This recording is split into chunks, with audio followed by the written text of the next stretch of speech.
Welcome back to Small Stuff Farm.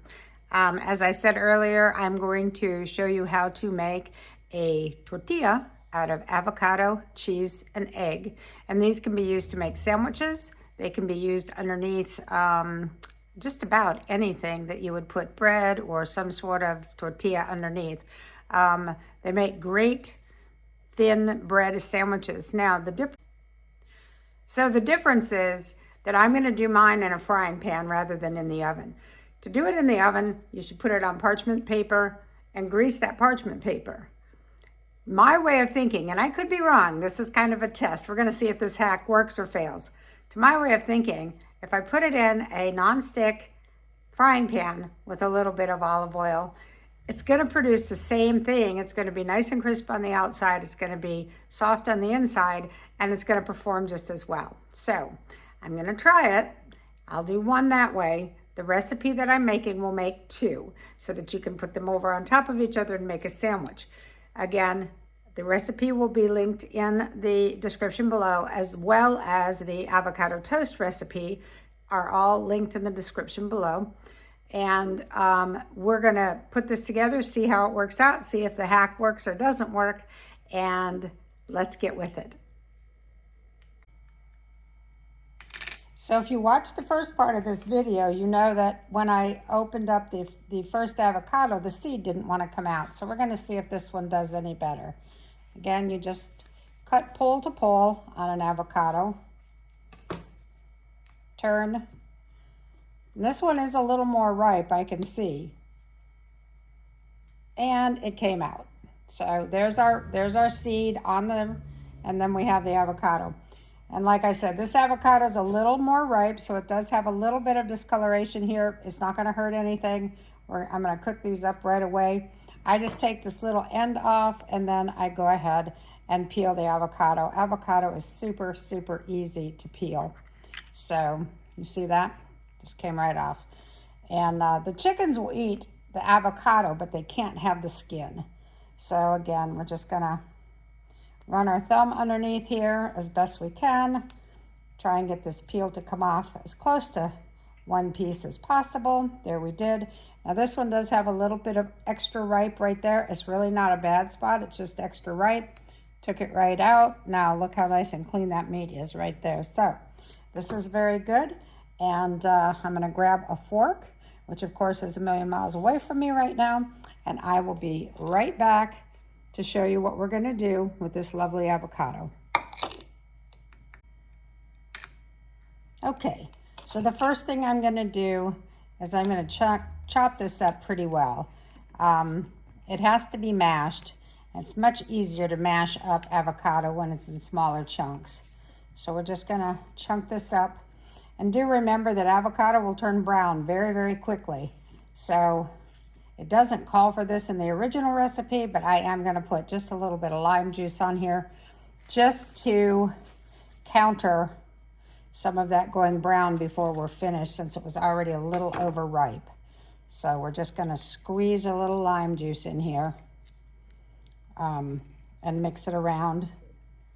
This will add flavor as well. So again, I'm not too worried about it. I just want to get a little lime juice on everything so it doesn't continue to turn brown in the oxygenation here.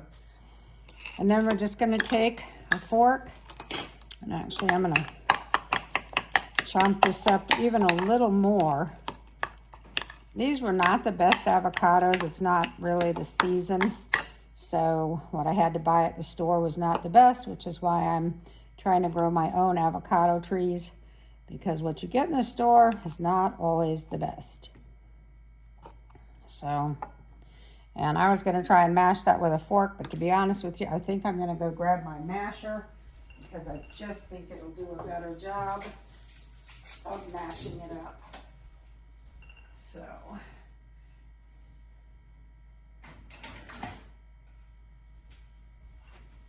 we'll see if I'm right. Oh yeah, that's going much better. It's chunking it up.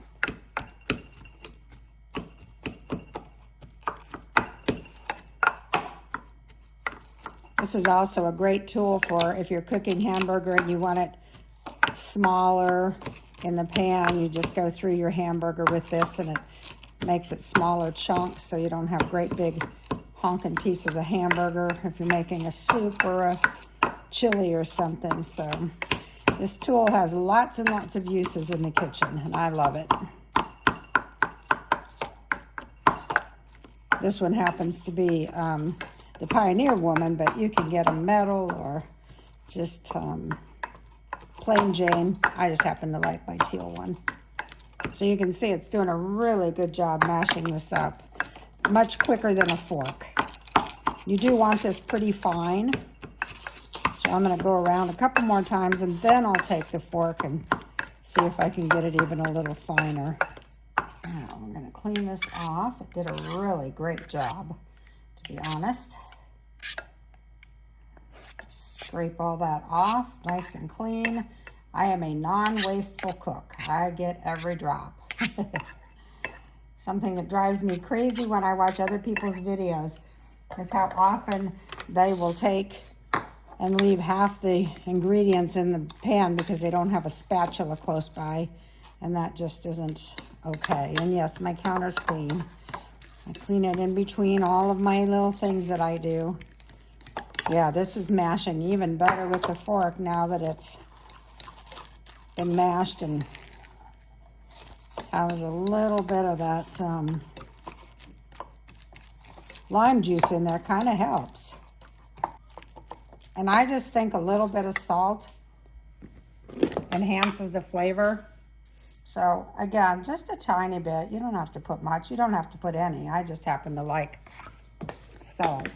So that's what we're going to do. Mix that in pretty well.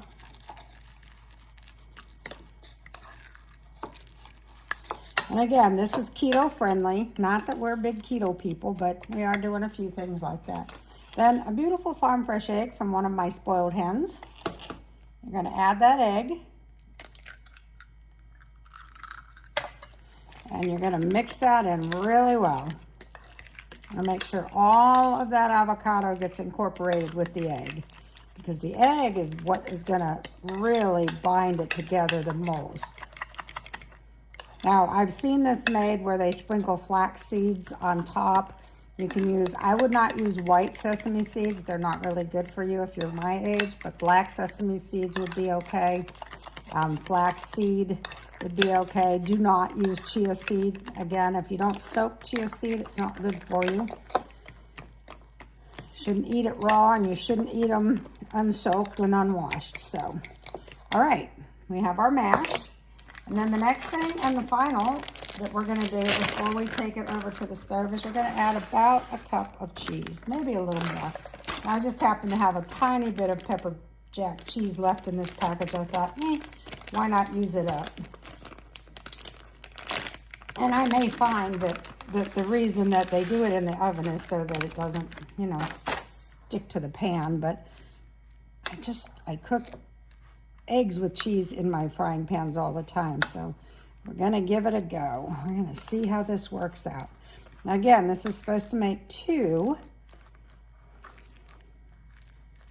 And I'm just going to keep mixing this so that, all the cheese is incorporated, gets really mashed in there. You don't want any of it just sitting on top. You want to really mash it in. So it's basically 3 ingredients plus a little oil for your pan, which again makes it super easy. The hardest part is mashing the avocado, and if you have a tool like this, it makes it, super easy. Didn't take any time at all. Didn't hurt my wrist or my arm. And that looks really good. That looks really incorporated.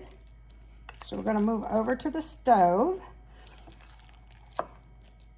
If you were doing this in the oven, you would do it for 20 minutes in a 350 degrees oven.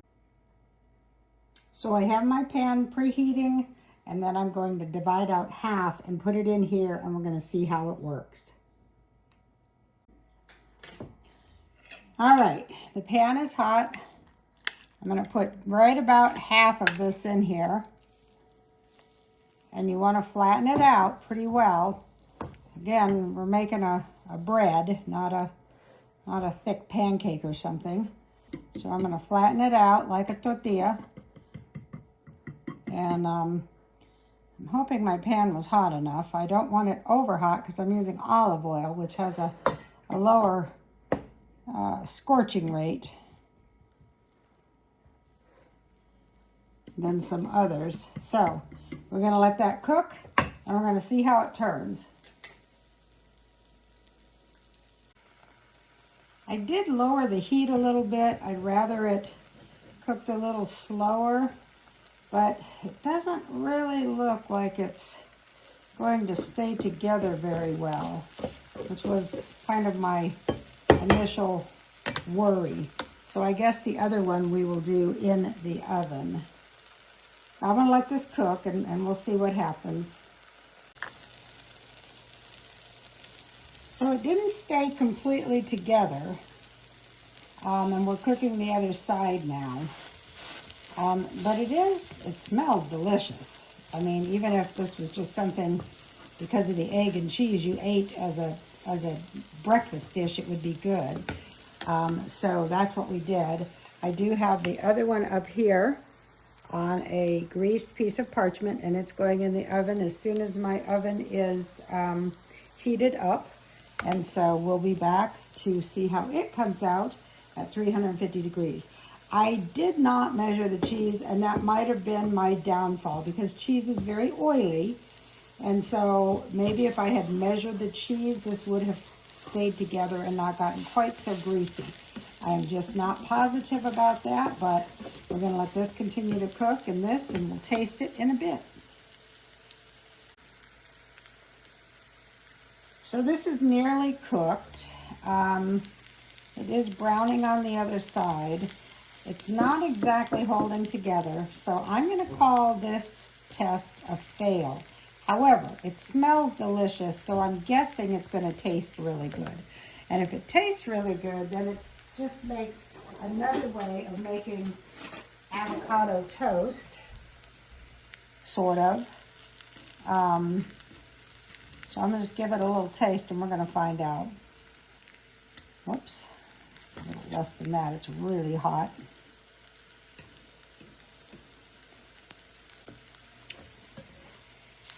That is really good. Very flavorful. Definitely cheese strong though, so that may have been my fault. But you can taste the avocado. You can taste the cheese. So a fail as a piece of bread, but a plus as like a little side pancake or something with an egg. And turn that off, leave it on the heat the way it is so it'll continue getting cooked, a little better through. And then as soon as the oven is hot, we will put this one in and move from there. So stay tuned. So it's in the oven, and it's only been in for about 3 minutes, so we're going to see what happens. But it's got 19 minutes to go. So this one is just out of the oven, and I did have to turn the broiler on to get it brown on top, which I'm not sure was the best thing or not. I'm going to let it cool before I take it off the parchment, and we'll see if it held together. Smells good, looks good, kind of. But again, I'm wondering if I used too much cheese. Anyway, I'll get back to you and let you know. So this one definitely held together. It's a little soft, but it definitely held together, held its shape. So we're going to see when it cools if it would be something I can cut in half and then put, something on it to make it a sandwich. But it definitely did better in the oven for sure. So here is the final outcome. I did cut this in half. It does fold over and make a nice bread-like consistency when done in the oven. Pretty impressed.